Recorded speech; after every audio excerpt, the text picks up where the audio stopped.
todos o casi todos trabajamos, bueno, todos trabajamos al final, porque we all otra work. cosa es que nos paguen o no nos Sometimes paguen, we're paid or not, or higher or lower salary, but we all work. Muy interesante la And ponencia de esta therefore, mañana. this Un morning's poco de presión presentation también, tengo que decir, cuando te dicen was very tantas cosas que interesting, hay but que hacer, a little uno bit of sale pressure when you con get un to poco know de, all those bueno, things de that you presión. should do.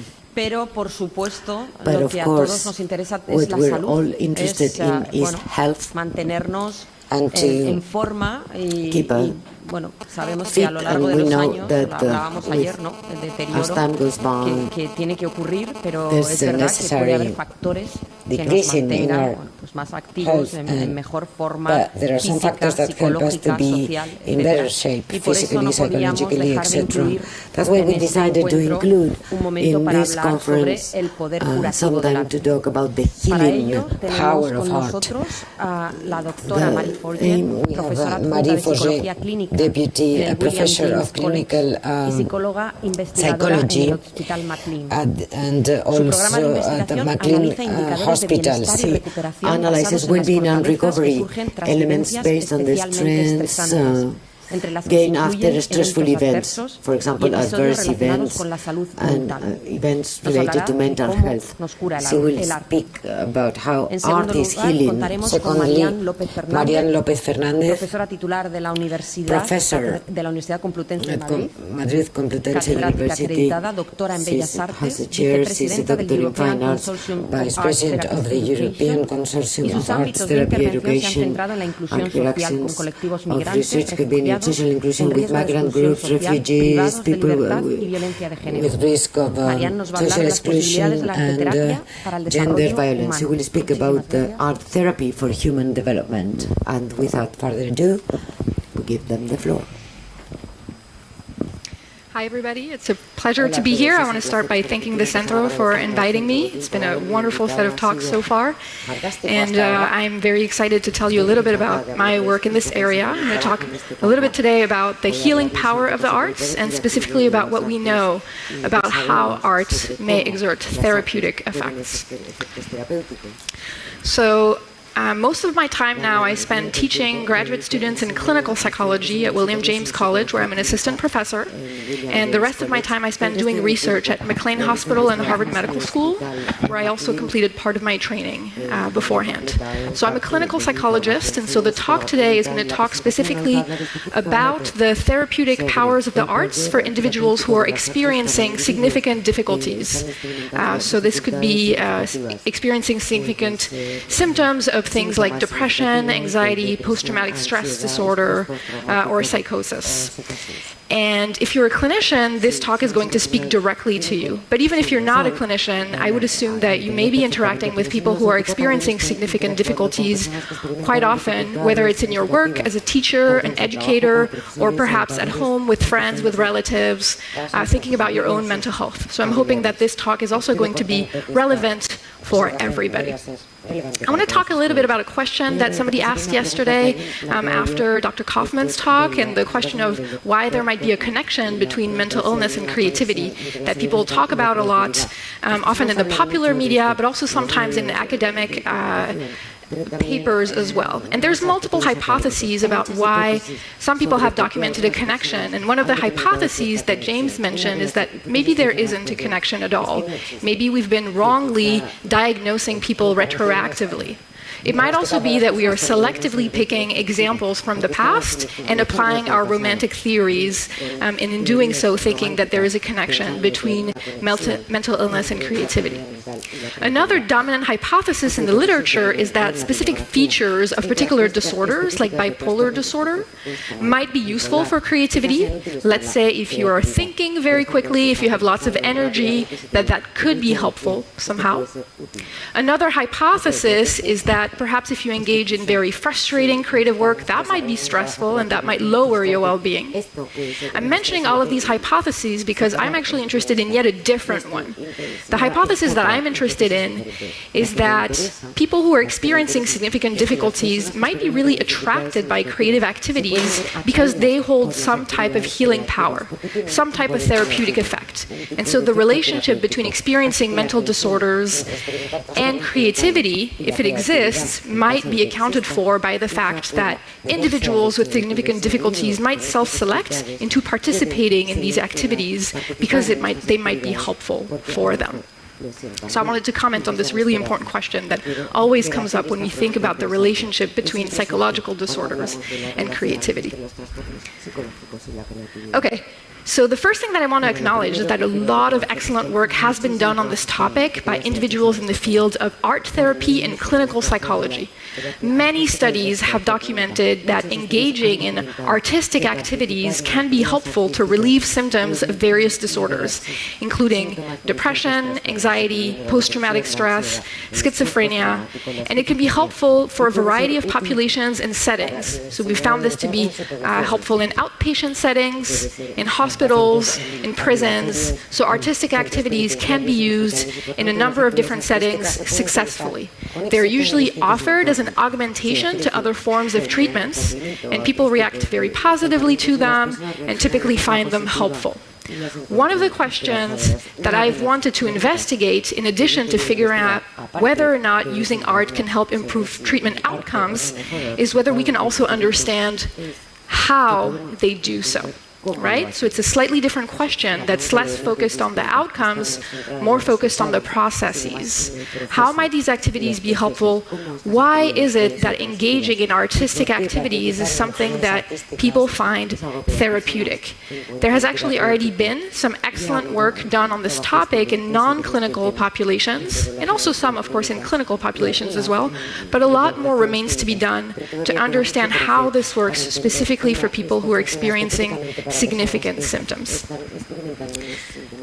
So there's multiple reasons why this question might be important, and you'll see why it relates to food, even though it might not seem like it does right now. The first reason is that if we understand how artistic activities might have therapeutic effects, we might be in a better position to maximize their benefits for everybody, right? And it might be that depending on how these activities are offered, they may be more or less helpful. If we can isolate really what is the important thing that's happening while people are creating art, we may be able to create artistic interventions that are more and more helpful for a wider and wider range of people. So if I was making a pitch to a pharmaceutical company, which thankfully I'm not, what I would say is we found the active ingredient and we can deliver it in a really, really potent manner. Well, we can actually do the same for artistic interventions. If we figure out how they work, we might be able to deliver them in a way that's most effective. So that's the first reason why this question is important. The second reason is that when we're investigating this question, one of the things that probably we'll find is that different things, different artistic activities, different ways of engaging with art might be more or less helpful for different people. There are going to be important individual differences. In the field of general psychotherapy research right now, we are turning to understand what personalized choices we can make for the people that we work with. So a lot of researchers are studying not just what psychotherapy works for everybody, but actually what therapy works for whom. And I believe we can also do the same with art. We can move towards actually thinking about what might be helpful for different individuals, not just based on their presenting problems, but also based on their backgrounds, their preferences, their passions.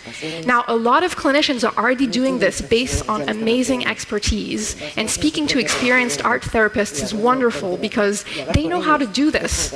But for a lot of people who don't know how to do this, can we actually distill this into guidelines? Can we produce enough scientific evidence to guide the training of future clinical psychologists and art therapists to help them best personalize artistic interventions for people? So a lot of the work that I've done has been done at the Behavioral Health Partial Program at McLean Hospital, which is this lovely building here on a day where the weather was nice in Boston, which is not always the case. So this is a program that I've worked in for the past 5 years. It serves approximately 600 people per year, and all of them are coming to the program because they're experiencing very significant difficulties that prevent them from being able to function in their daily lives. So people come in with a variety of diagnoses. Most of them are experiencing a mood episode, either depression, sometimes mania. Most of them have at least one or more anxiety disorders. Many of them also have trauma or stress-related disorders or psychotic disorders and personality disorders. So really, it's a generalist program that serves a wide range of people. And people come in for 1 to 2 weeks of intensive treatment that's usually focused on acquiring short-term therapeutic skills drawn from cognitive behavioral therapy and dialectical behavior therapy, which help with short-term stabilization. I do want to make a quick comment about the cultural context of mental health care in the United States. 1 to 2 weeks of intensive treatment is considered long, which I know in Europe can be different. So we have 2 weeks with people, and we need to make the best use of that. At the very end of the 2 weeks, we asked them to complete a survey. We asked them what was helpful, what was not helpful, and what would you suggest. And you know what? A large majority of people say, please, we want more opportunities to make art, right? This comment comes back again and again and again. So obviously we have to pay attention to that and try to figure out what it is that people are getting while they're making art, in addition to the other therapeutic activities that they're engaging in individual and group therapy, case management, etc. So in this program, people have the opportunity to engage in art making approximately 3 times per week. It's not a lot, but it's more than many programs might offer in the United States at least. And they're being given the opportunity for 45 minutes to essentially work on any art projects that they might be interested in. And I'll come back to this group in just a little bit. Okay, so I'm going to talk a little bit about some of the projects that I've conducted in this setting. So one that I've been very interested in recently is actually the period of time right after people leave the program, which usually feels to them like this. They've had intensive support for 2 weeks. They've gone to groups every day. They have a very clear structure. And then at the end of the 2 weeks, it's actually time for them to go home, go back to their lives. Maybe they'll have a few appointments per week, but that'll be it. And people in the literature, as well as people in this program, report this is very stressful. It's very anxiety-provoking to go back from having a lot of support to actually having very little support. So one of the studies that I conducted recently was looking at how people do during the weeks following discharge. And can we understand what are the factors that might be helpful in helping them sustain recovery? This is important because we actually know that the first 30 days after people leave an intensive program are the highest period of risk for relapse, both relapse in symptoms, relapse in suicidality. So we really want to understand what's going on after people leave. So in order to do that, I recruited 100 participants, and I asked them for 2 weeks after they left, every time you get notified on your phone, please complete some very brief surveys. So they received these surveys approximately 5 times per day, every 2 hours, and every 2 hours, they told me how stressed they felt, as well as who they were interacting with. What else did I ask them? I asked them specifically what skills they were using, and as part of that, I asked them, did you use creative self-expression in the past 2 hours? And what I found in the study, among other findings, was that when they reported engaging in creative self-expression, they also at the same time reported higher levels of positive affect, as well as lower levels of negative affect.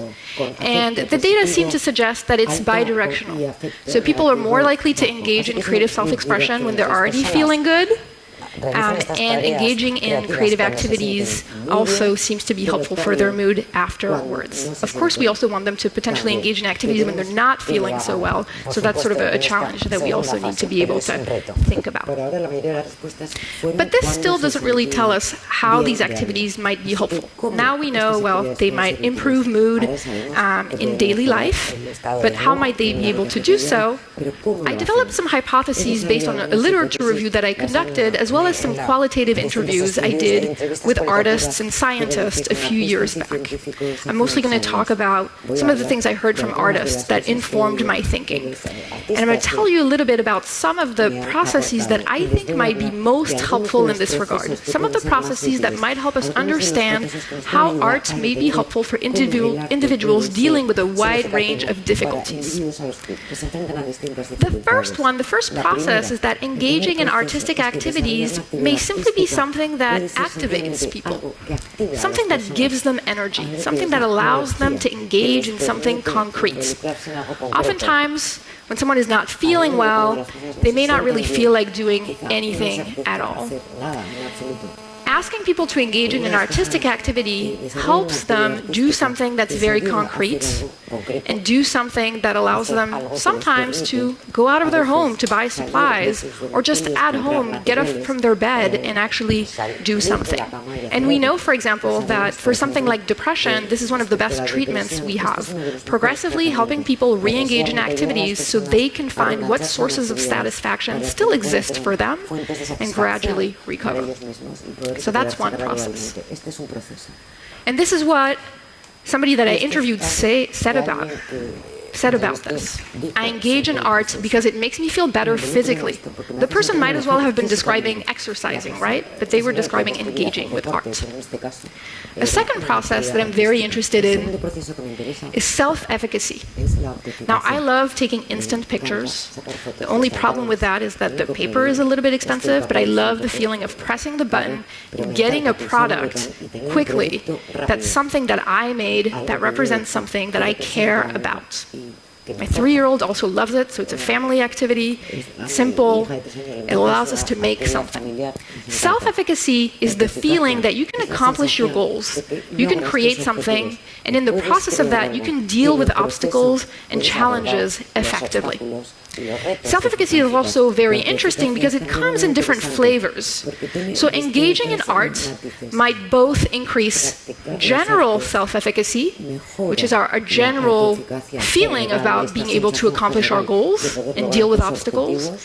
It can also potentially increase creative self-efficacy, which is how we think about our own ability to come up with novel and useful ideas or products. So it's self-efficacy specifically applied to the creative process. And contrasting those both forms of self-efficacy may be very interesting because it may help us figure out whether the benefits of artistic activities are general benefits that we might get from other types of activities, or whether they're also more specific to something that has to do with creative behavior specifically. So for that reason, I've been very interested in this process. So this is how an artist describes this. I like the feeling of coming up with something that is truly my own, right? A lot of the time we're working on things that are not going to truly be our own. Creating something artistically provides us with a sense of ownership, provides us with a sense of accomplishment. Another process I've been interested in is the process of meaning making, which has a large literature that goes beyond the artistic literature. But it's this idea that when we go through very difficult experiences, being offered an opportunity to actually process those, make sense of things that are complicated, difficult, that might feel unfair, is something that requires time and something that might be very helpful. As part of this, one of the things that was mentioned yesterday is I have an interest specifically in understanding how people may use artistic activities following major adverse events or traumatic events in order to recover, and also whether people who are higher in creative abilities to begin with might be able to use this as a resource to cope with such events. So one artist in the qualitative study I conducted said, I engage in art because it allows me to capture or try to capture the complexity of reality. The hardships people experience, the difficulties they experience might be really hard to communicate in words or in other ways, and art might provide a way to really explore and understand and make sense of those in a safe way. I engage in art because it helps me deal with difficult experiences. It's a simple idea, but there are not a ton of ways in which people feel safe approaching very difficult past experiences. So this is important. A process that also seems quite interesting and ripe for future research is whether art may help people practice mindfulness. So mindfulness is defined as paying attention on purpose in the present moment, non-judgmentally. And when we ask people to engage in art, or when we ourselves engage in art, what we do is we decide, for a moment, I'm going to spend time focusing on this process that I'm involved in. And so the process of actually training our attention on the specific activity might actually be very helpful. I'm not going to talk too much about distraction today, but this is a little bit related to distraction. By using mindfulness, we can decide to turn our thoughts away from specific experiences that might be distressing to redirect them towards something that is engaging. So one artist said, I engage in art because it focuses me. And another thing art might do is it might provide us with a sense of social connectedness. Of course, that's going to be most relevant if people are participating in some type of art group where there are other people present. But even when people are creating on their own, they might be thinking about who would be interested in this? Who am I going to share this with? Can this be a basis for exchange or conversation? So I engage in art because it helps me feel like I belong to a larger community. There's also a sense of identity there, where perhaps by having people engage in art, they start thinking of themselves as artists and think about all the other people who identify in the same way. Okay, so coming back to this program here to tell you a little bit about how I've applied those ideas.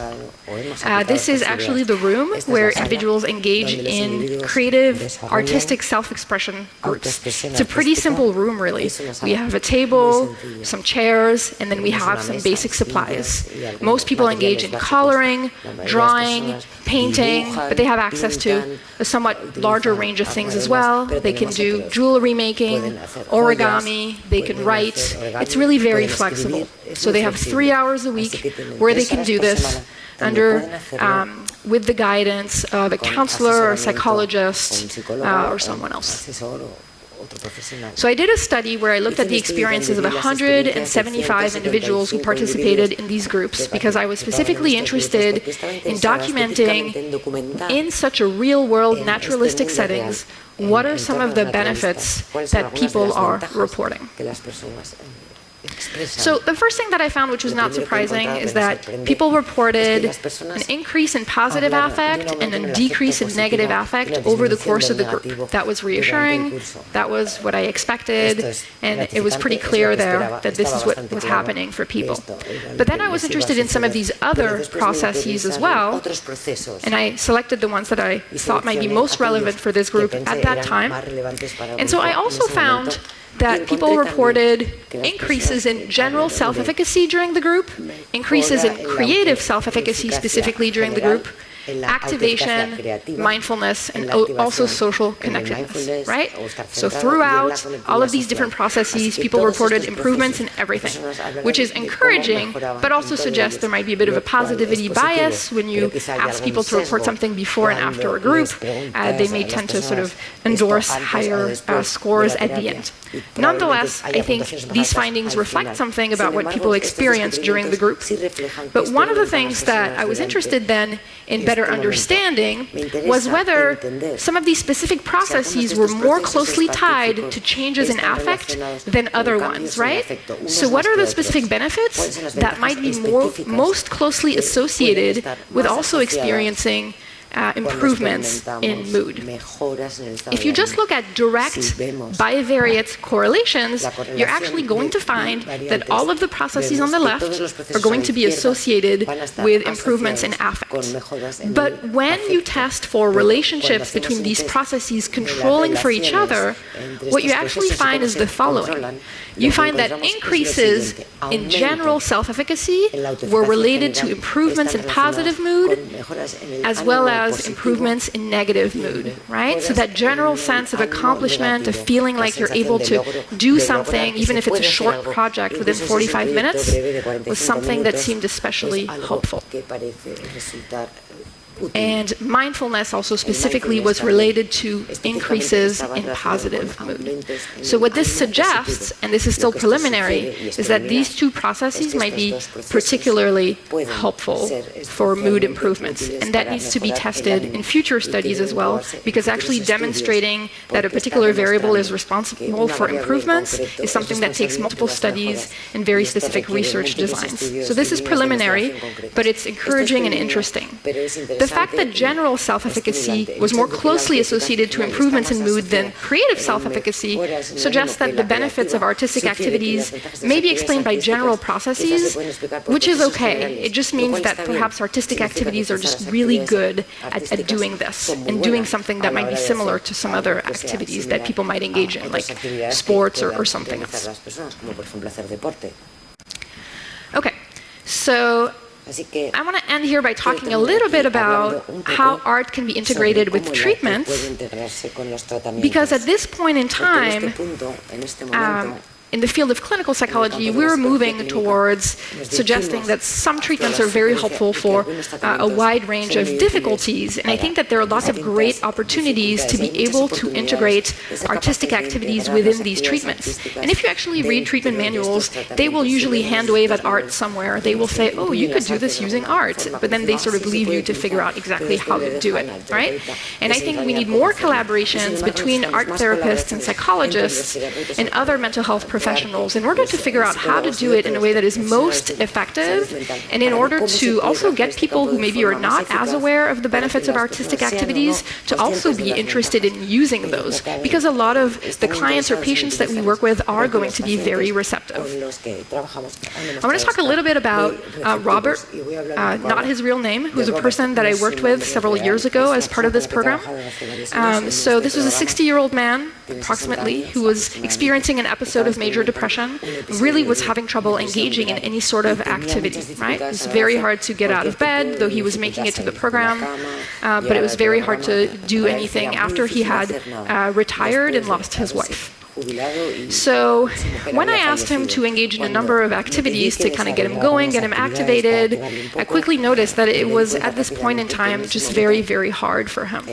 We talked a little bit about his interests, and I discovered that he loved hiking, that had really been a great source of meaning for him in the past.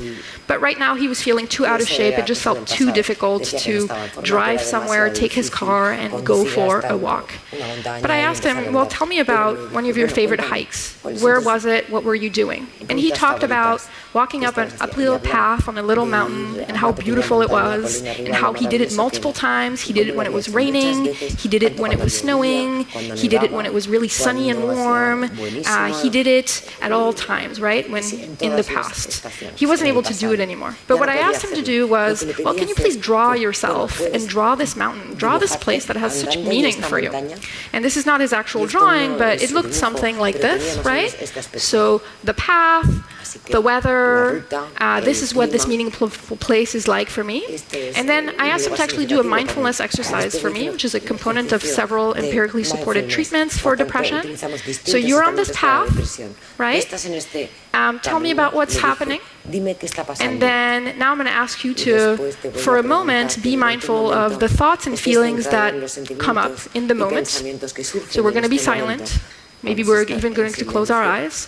And every time a thought comes up, well, I'm going to ask you to represent it in some form here as the weather. So maybe you're going to draw a raindrop every time you have a painful thought or critical thought that comes up. Maybe if a really painful thought comes up, draw some thunder, whatever you need to represent what internal experiences you're experiencing right now. And so he did that, and in doing that, we were able to actually get closer to the internal experiences that were preventing him from re-engaging in life. And we were able to use art as a way to practice mindfulness. And prior to that, he had said, that's too hard for me. Mindfulness, meditation, I can't do it. It's too distressing. I have too many thoughts that are coming up for me. But using art to do it was a way that was more accessible for him, in a way that was more engaging and that reconnected him with the things that he loved. So there's lots of actually good work being done now on integrating art with different forms of treatment. I'm going to highlight a few of them right now. Some people have published some excellent books on art therapy informed by various modalities. So one of them is DBT-informed art therapy. Dialectical behavior therapy is a treatment that was developed specifically for individuals who engage in self-harm, suicidal behaviors, or have difficulties with impulsivity across a wide range of diagnoses. And using art in that modality might be very effective to help people accept or be mindful of very painful experiences and then make choices and use skills that might be helpful for them moving forward. But it's also been applied to things like attachment therapy, so how to form healthy relationships with others, how to perhaps repair some things that were hard in relationships from the past, and using art as a way to do that. And then in cognitive behavioral therapy, there are lots of exercises that people can actually do also to apply some concepts that might seem a little bit concrete, abstract, and actually do something.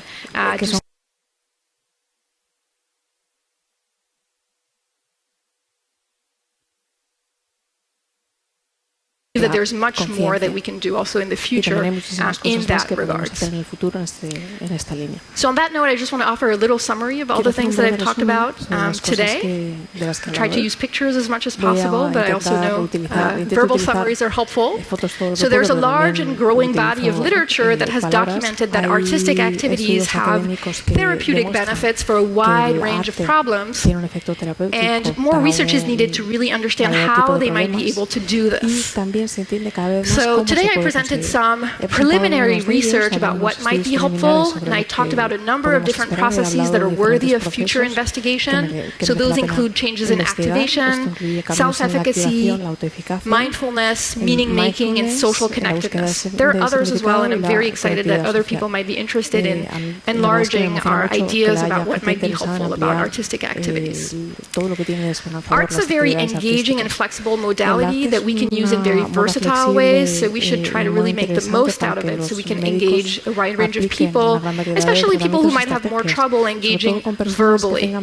We often talk about art being helpful for children, older individuals, individuals with disabilities, but a lot of us have trouble expressing what's going on with us verbally, and so the benefits of art are applicable across a wide range of populations.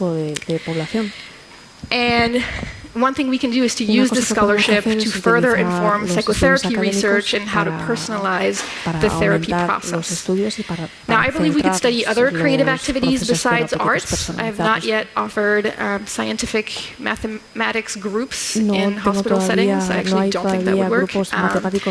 Art is one modality. My talk reflected a little bit of what's called the art bias in creativity research. I do think that it's a great example of how we can use the creative process potentially to help people, but there might be other creative activities as well that might be helpful. All right, on that note, I want to thank the staff and the patients at the Behavioral Health Partial Program, the Centro again for inviting me, and I look forward to answering your questions. Thank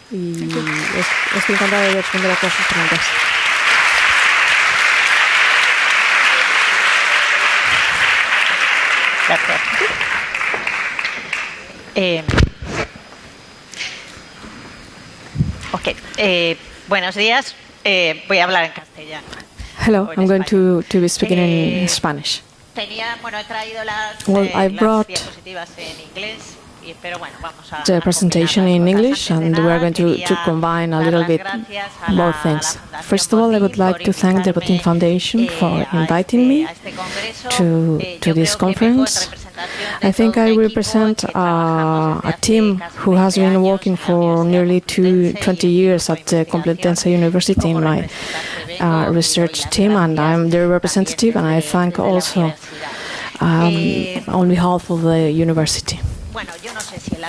Well, I don't know if art heals, and in any case, we should define what healing is. What I'm going to do during these 20 minutes, more or less, is to talk a little bit about part of the history of art therapy that us from the Complutense University, we started working with it in 2000 with a master's degree, and I would like to talk about some key elements. I'm going to talk about Margaret Lambergut, Ellen Panayake, Kramer, who talked about the possibilities of art from the anthropological point of view, also from the educational point of view, some data about neuroscience, who has agreed, given us, has agreed with us, the people who worked in art therapy. We were saying that the creators were good for the development of human beings and for the development of society in general. And afterwards, I will talk about the heart, or about how we work using art therapy, which are key inflection points, turning points regarding art and the person we are working with, and the relationship in this type of circle between the person and the art. And if I have time, we'll see a video of the work we developed a couple of years ago with museums. We work very closely with museums because we think that museums are empathic places and places where you can work art therapy. And lastly, I will mention the work we are working on right now. Well, this is a chronology between the Spanish Civil War and the last things we are doing. The European Consortium of Art Therapies and Education started in 1991, and I'm the vice president, and it includes 32 European universities that have a doctorate in art therapy. I think it's important to point out two elements, two key moments, 36 and 42, during the Spanish Civil War and Second World War, because among other things, they were working with children during the war. This is very important. It's the baseline of art therapy in Europe. Victor Ullmann, he was a musician who was in the Terezin ghetto in Czechoslovakia, and he worked with children at the ghetto, composing music and composing an opera, the Die Brundibald, who they presented in 1938. He said that the capacity to create is parallel to the capacity to survive. When one stops creating, in the broader sense, they are leaving themselves die. If we try, with the people we're working with, to have this creative drive, they are working towards life, and that's what they did during these years.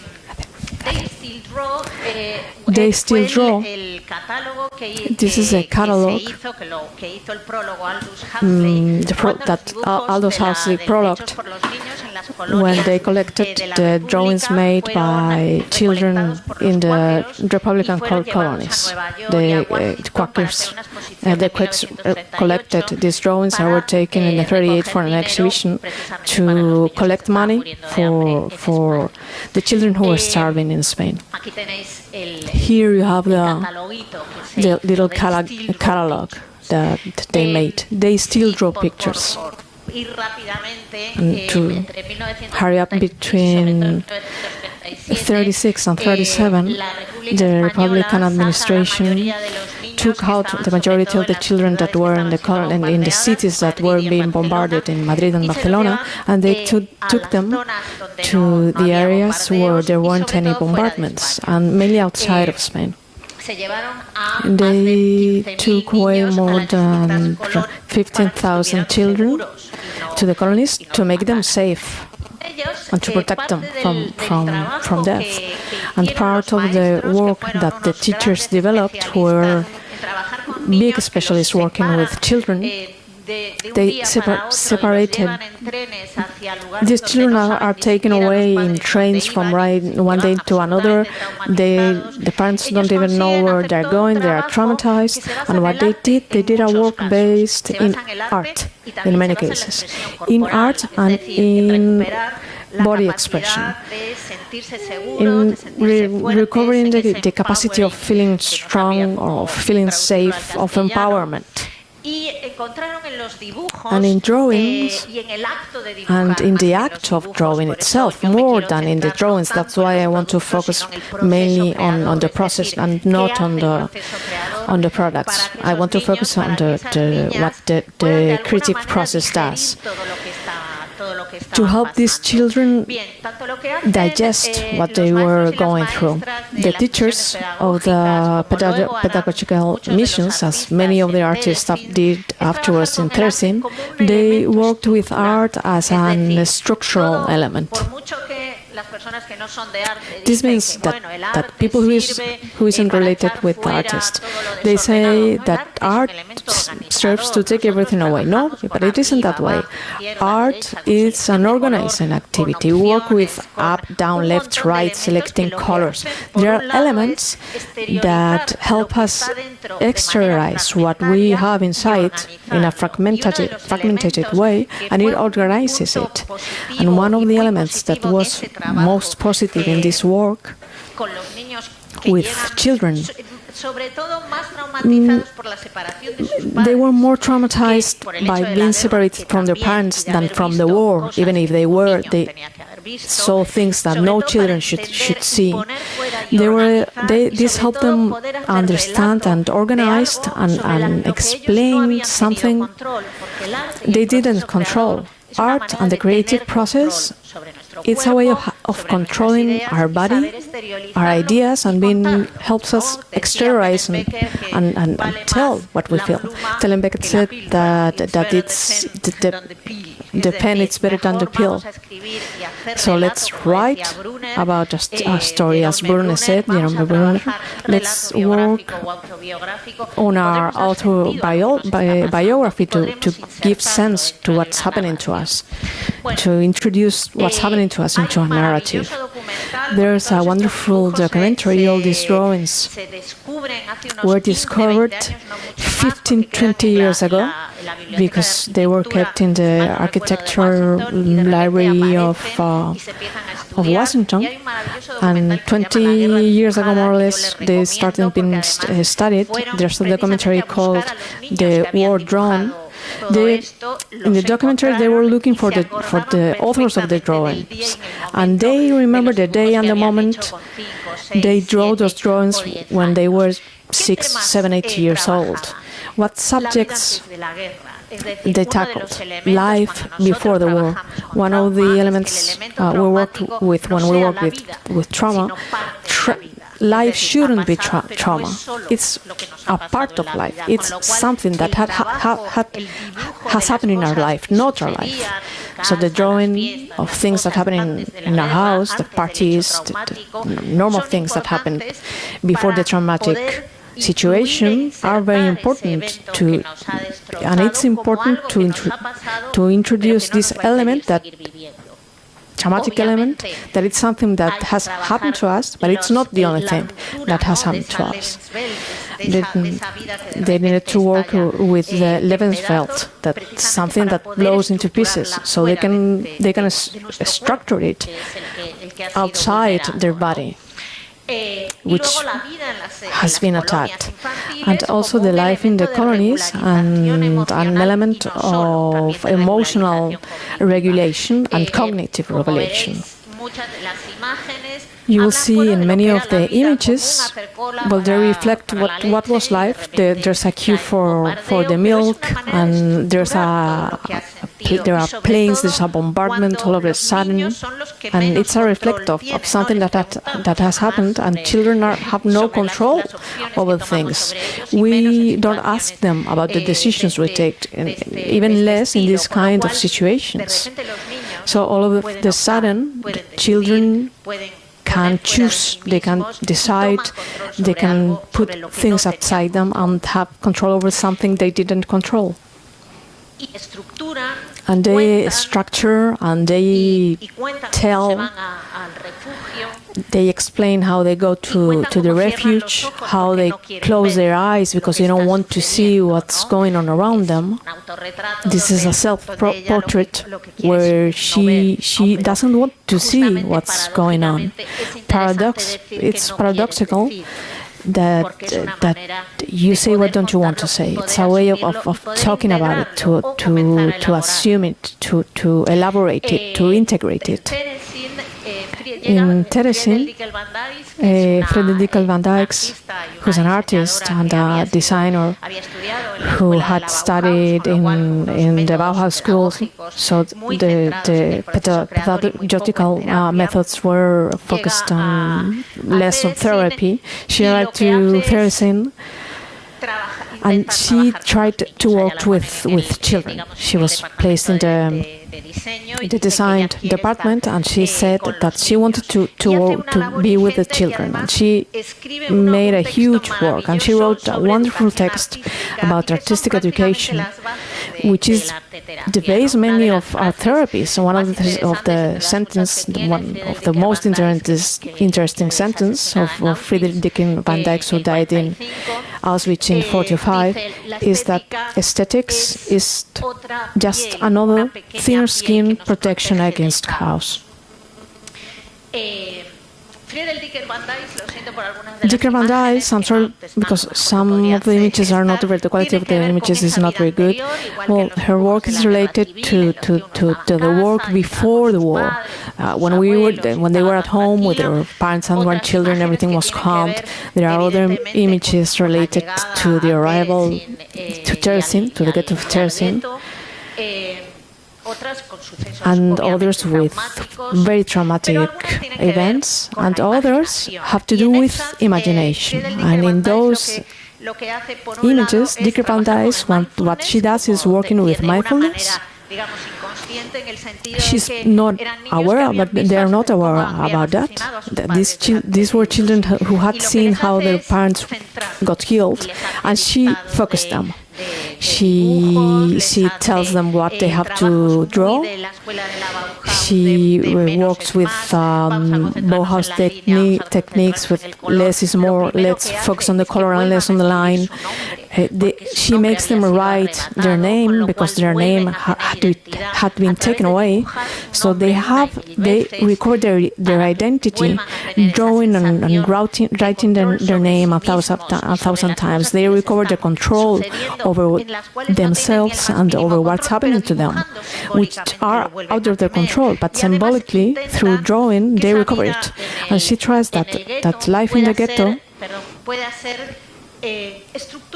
can be structured somehow, like a comic. There's a before, during, and after. Even if I don't have the control, I have the control in the drawing, even if it's symbolically. Dicker van Dijks died in Auschwitz, but she left more than 2,500 drawings, poems, songs made by the children. They were left in a box, and those works were recovered, and you can consult them in the internet. It's also very, very interesting. Part of the advices she writes about how to work with children who arrive in the state they arrive to the Thessalonian ghetto. One of the elements she mentions is that we don't need to mistake education of vulnerable children with charity. Not all the drawings of the children are good, and you have to tell them. And with this, I joined with this idea of affective intonation or disintonation. Loving children doesn't mean to tell them yes to everything. They have to make responsible of their capacities to choose. Silvia Bonino says that it's a primary safety, ontological safety. They have to be responsible of their acts. We are good, but sometimes we make wrong things, which is there's a very big difference between our acts being incorrect and making things incorrect. This is something that one of the other speakers mentioned. I think Ronnie mentioned it. And they worked with imagination, and they worked with the possibility of a future, how the future is going to be, because art and the creative process throws us into the future. The creative process works, as Sector Fiorini says, between the given and the possible. It's a territory of uncertainty, and this uncertainty territory that, as Sartre said, can be anguishing, but also provides freedom. And this is what art therapy does. We work with painful events, a loss, a disease, a catastrophe. Anything can happen. It's a territory of uncertainty, of something that you can foresee. That's the process of the creative process, and that's why it's hopeful. It gives us hope in the future. Hannah Arendt said that something like the art is the immortal place of the mortals. It's the only thing that we can maintain, and it's the first drawing, the first mark children makes on the wall on our house, and it's something that they leave there, that print their presence, and they go and they come back, and it's there, and there's their presence. And art works with that. It's we are present through our art. Another element that I find very interesting, it's part of what Ellen Dissanayake, an anthropologist, developed. She doesn't talk about it she doesn't say it's art. She says that we do things in a special way. We set the table in a special way. We make a nest. We make a cradle in a special way. We bury our dead in a special way. And that special factor has to do with aesthetics. Everything that we do in a special manner, it's related on the one hand with the need of harmony and equilibrium, and also, as Maribel said, it has to do with the relationship. The creative process, it's always about linking, bonding. We don't do things for ourselves. We do it for ourselves, but we show it and we share it. And that's why it's related with the relationship. And Ellen Dissanayake, she worked with the difference and the relationship of game, rituals and art. And she points out that art is related with games. Donald Winnicott, who is one of our references in our therapy, says that the space of art is the space of game. It's a potential space. It's a safety space where we have freedom, a space where everything can be done within certain rules, but we can play to be someone else. We can play to be not the beaten down children. We can be the contrary, and they play with these limits. And art is related to this because it works in the same space. It occupies the same space. It's a symbolic space between ourselves and the world. Culture is that potential space and symbolic space. And one of the things that Ellen Dissanayake says is that maybe art is useless, but everyone has been doing it for 100,000 years by all the civilizations. So, therefore, there must be some use for it, and if we talked about adaptive capacities, all the civilizations have danced, they have sung, they have left a print on a stone, in a desert, in their own bodies, on their own bodies. So art has to have some practical use. If it didn't, the civilizations and cultures who are looking for, who only look to be fed and to sleep, they wouldn't waste their time doing art. The last discoveries that we have in Atapuerca, in Burgos, for example, I recommend you to go. There's a museum of human evolution. They have discovered that Homo sapiens developed through their symbolic capacity. their capacity of making art. In some way, we could be able to measure why Neanderthals disappeared and Homo sapiens survived. It was because of their capacity of finding solutions, useful solutions. They didn't need to be new, but they need to be new for the person that found those solutions.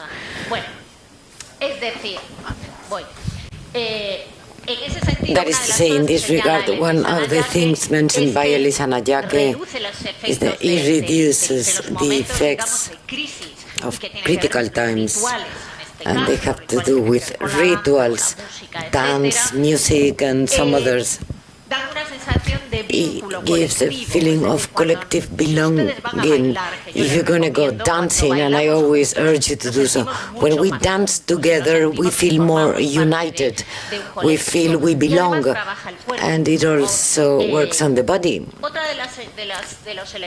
Another element that I wanted to highlight is the work, I like it, especially by Bruno Bettelheim. He reinforces the importance of art in education because it's a place of freedom, but also of responsibility. It's not a place where everybody can do what they wish. It's a place of freedom, but also of responsibility, where actions and choices we make have to be coherent because you're making something. And they say that in other types of education, they have to deny chaos, they should repress chaos. It's only in art classes where we expect the students to be free and express their own view of life, and that's a responsibility. So it's not only freedom, but it's freedom with responsibility and coherence, and this is what we should be all doing in life. So art helps the organized expression and the elaboration of internal impulses. Art encourages freedom, and we have the responsibility to build oneself.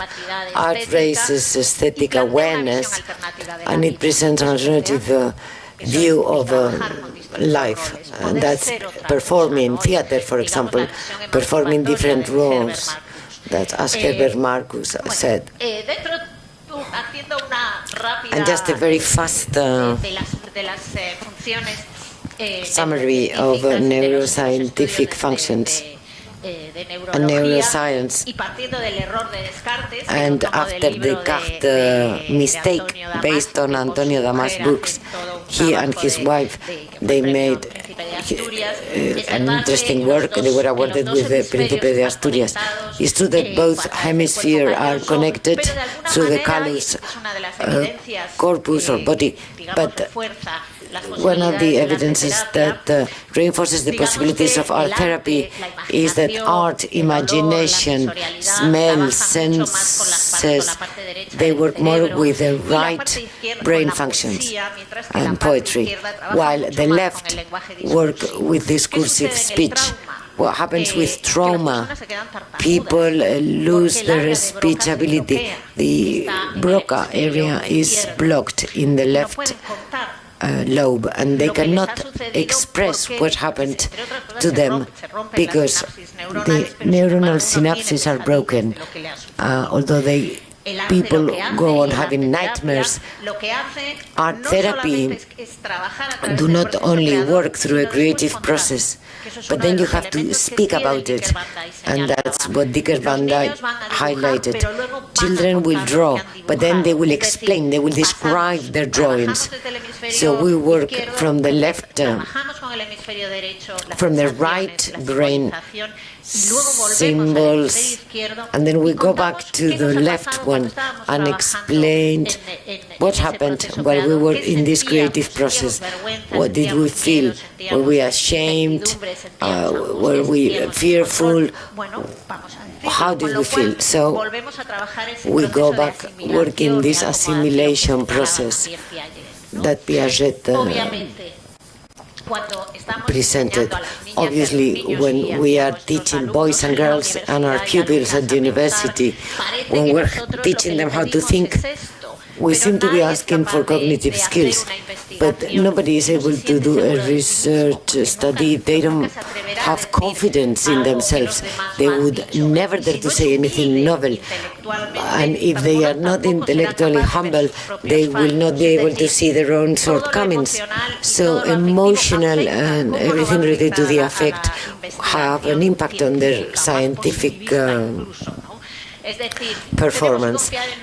Even the most positivistic one, we should trust ourselves, but we should also be able to acknowledge that we may be gender biased, class biased, because this will have an impact in our research study, and all those aspects that have to do with humbleness, courage, are also included in, or should be included in the youngest education. And I conclude with this. We work linking all those elements. A safe space. We cannot work otherwise. It's the Winnicott space that highlights a space where we do not judge, where we try to reopen an affect relation and a trusted relation with the people we're working with. Our therapy has to take an exquisite care of the other, respectful, caring, and focus. We accompany in the symbols, in the symbols creation that they do. So we talk about this potential space where something might arise and where transformations can take place, psychical and personal ones. And we just make this possible.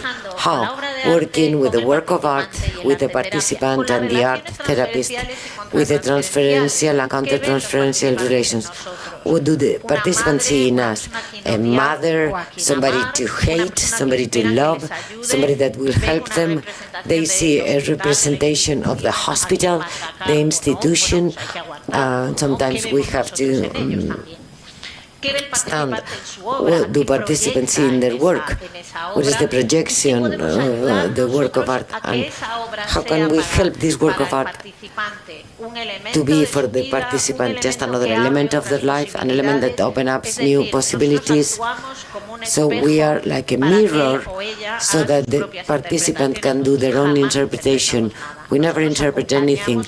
We accompany the participants to do their own interpretation within this potential space. And they are always longer interventions. Thank you very much.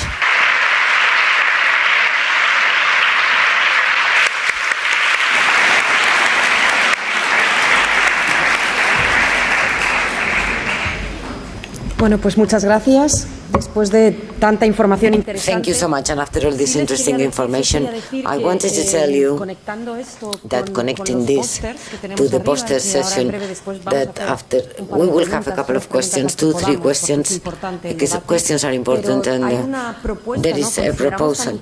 We consider the benefits of art are so important in helping us feeling better. We from the Centro Botín want to explore this with a research study that is a work in progress. I believe Christopher Clauder is here. I don't see Lourdes Escobar.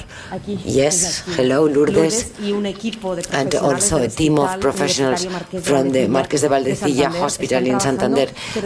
We are working, and so please take a look of this poster. It's not only the benefits for patients, for people that are undergoing difficult situations.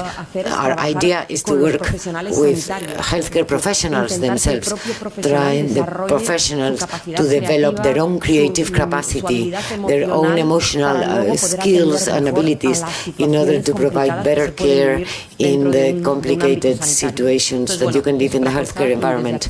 And so from here, I would also like to thank them for their excellent work. So let's go to the questions. A lot lot of places that are delivering care to individuals with various types of mental illnesses are stopping to deliver services based on art and art therapy because these have sometimes been described as pseudo-therapies. And so the question is, what do I think about this?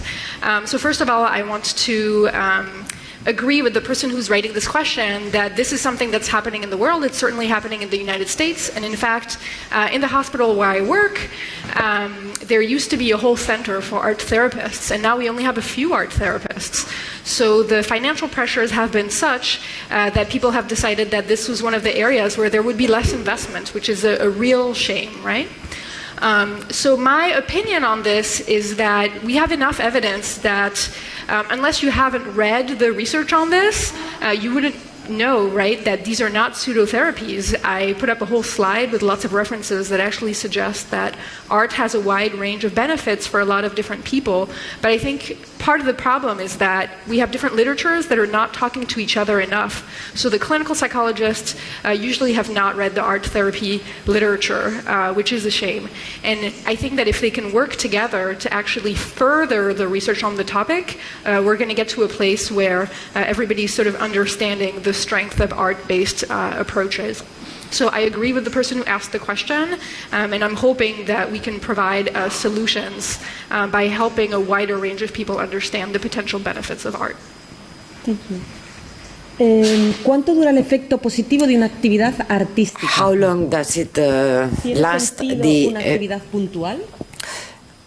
Positive effect of an artistic activity. Does it make sense just to standalone activity? We, in general, when we work in our therapy workshops, we work for a minimum of 30, 40 hours in a long period of time. So if we're working, I've been working not so long ago at Valdemoro prison from December to May. So not only did we go 2 hours a week, but even more. I like this way of working. I believe transformations are possible in a long therapeutical time, but we also work at La Paz Hospital at the pediatrics where children, they are just 1 or 2 weeks in the hospital. So sometimes we work with what we have, and it's just one single session. We work the area of fear, anxiety before surgery. We work with doctors, and we work with it's just one session, and we work, and sometimes if we can, we work for a longer period. And I repeat, I like longer therapeutical processes. Estoy de acuerdo.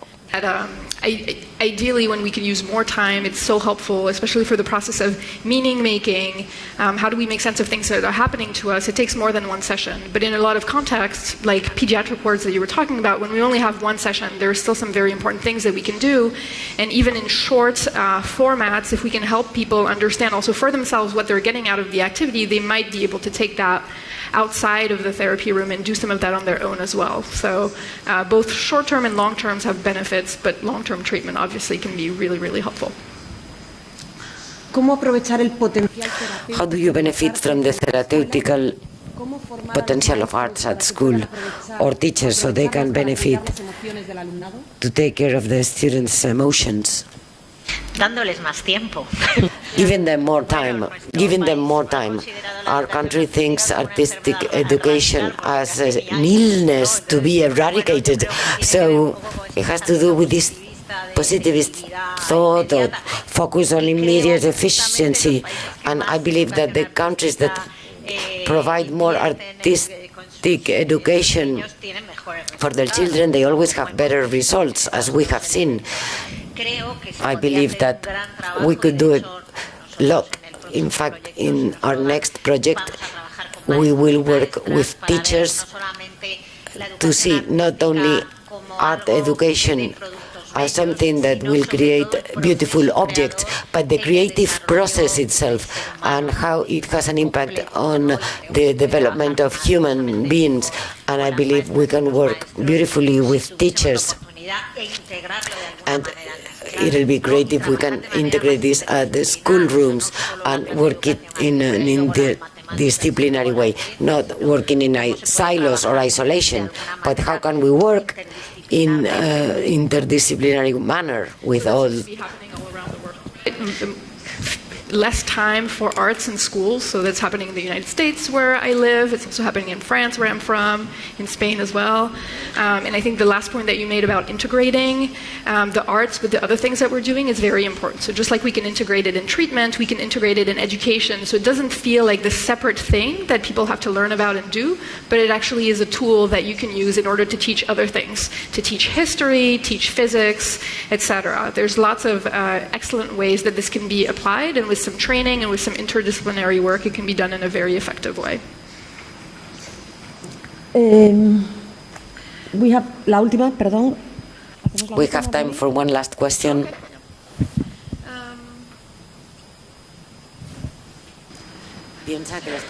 Yeah, so that's a very interesting question. And I think it relates a little bit to Dr. Vartanyan's talk yesterday about what parts of the brain are involved in the creative process. So I'm thinking, for example, about the difference between the parts of the brain that are responsible for idea generation, so the default mode network, and the parts of the brain that are responsible for executive control and oftentimes processes involved in sort of evaluating ideas. And a lot of these parts of the brain sometimes can be overactive if people are sort of overthinking or trying to control a lot of things that they're worried about. It might be that engaging in artistic activities is actually something that helps relax those controlling parts of the brain and actually engage these other parts. So I do think that part of what might be helpful about the artistic process is in fact to sort of redirect how the brain is working in the moment. But we certainly need a lot more work on the topic. The neuroscience of creativity has focused a lot on how the brain works for creative performers, but we don't know yet exactly how that plays out for people who are using creative activities for therapeutic purposes. Bueno, pues yo creo que es el momento para ir a tomar un café. I believe it's now the right time for a cup of coffee. Thank you.